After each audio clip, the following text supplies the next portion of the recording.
Buenas tardes, somos el Grupo 5 y vamos a introducirlos al mundo de las trabajadoras sexuales en Colombia.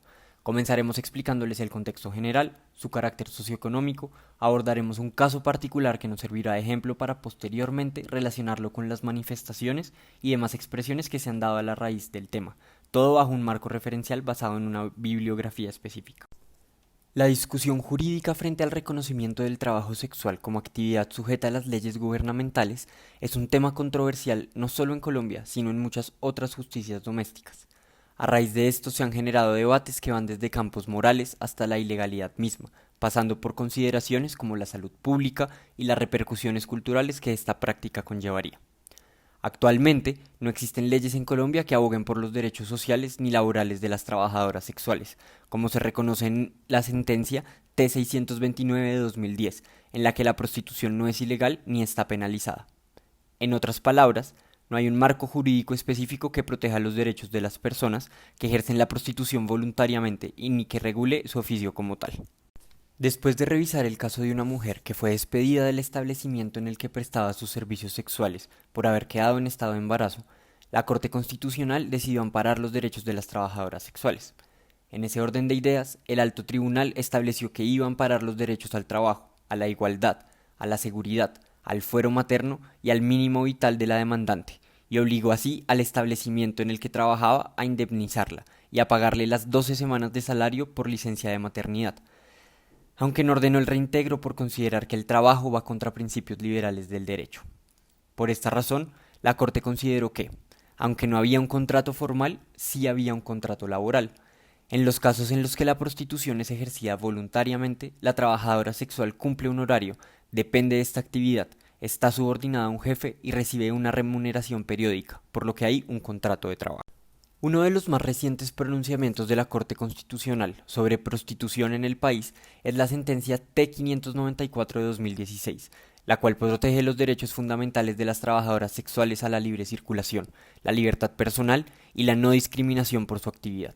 Se reafirmó que la prostitución no es un delito y que los servicios sexuales no pueden equipararse a la venta de un objeto. A su vez, la sentencia determinó que la política de recuperación de espacio público de Bogotá no puede restringir la movilidad de mujeres. Por otro lado, la sentencia T-629 de 2010 invoca el principio constitucional que garantiza la protección de los derechos de las personas que pertenecen a un grupo tradicionalmente discriminado.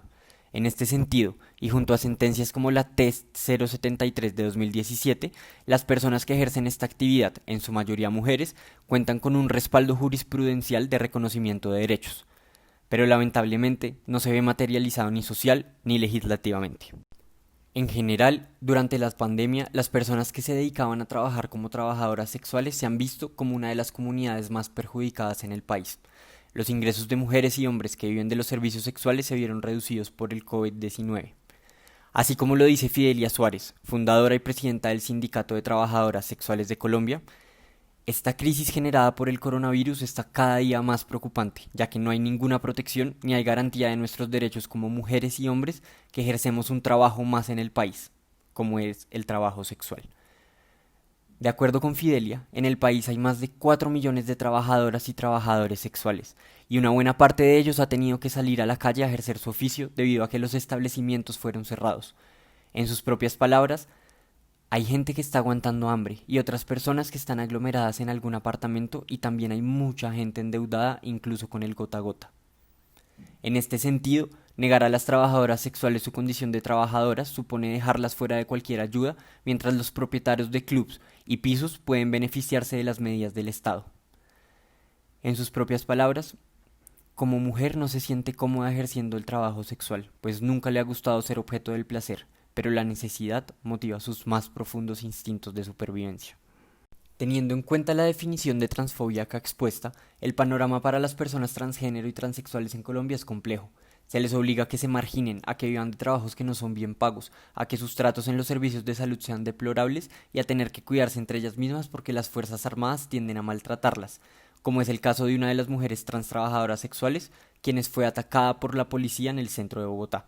Policía están disparando a las maricas, hirieron a la marica. Hirieron a las maricas. Le hirieron a la marica. Valina, mira, con Valina ahí, silicón. El silicón, No se han atrevido a grabarlo. Los policías no están haciendo nada. No están haciendo nada.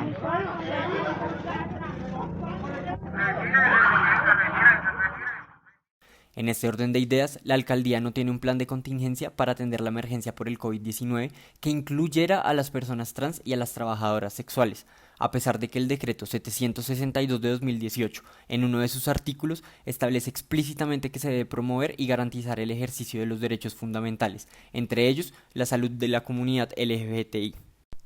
Mientras que los intentos por abolir la prostitución no han tenido éxito en Colombia, desde algunos sectores y organizaciones de mujeres siguen defendiendo lo que señalan es su derecho a ejercer el trabajo sexual. A pesar de las opiniones divididas en lo que coinciden los dos sectores, es que situaciones como la explotación sexual y la trata de personas deben ser perseguidas y castigadas por las autoridades.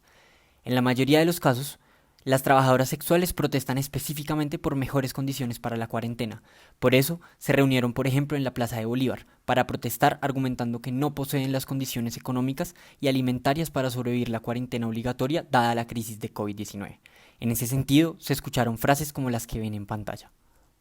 En conclusión, todo lo anterior lo articulamos a partir de pensadores como Marx, Curiel y Foucault.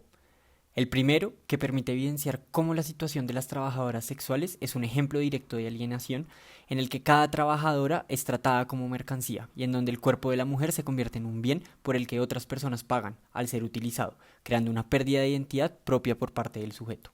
El segundo, que a partir del concepto de colonialidad le da la importancia al cuerpo como espacio-lugar, donde se ejerce la dominación y explotación que tiene su fundamento en la clasificación racial, lo cual nos permite entender la manera en que se han definido las disputas en torno al control del trabajo, el sexo, la autoridad colectiva y la intersubjetividad.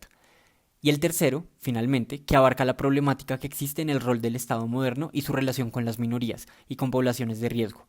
Teniendo en cuenta a las trabajadoras sexuales y considerando su rol como individuos, es claro cómo el Estado ejerce poder sobre ellas al someterlas a un conjunto de estrategias de prevención específicas que claramente las vulneran.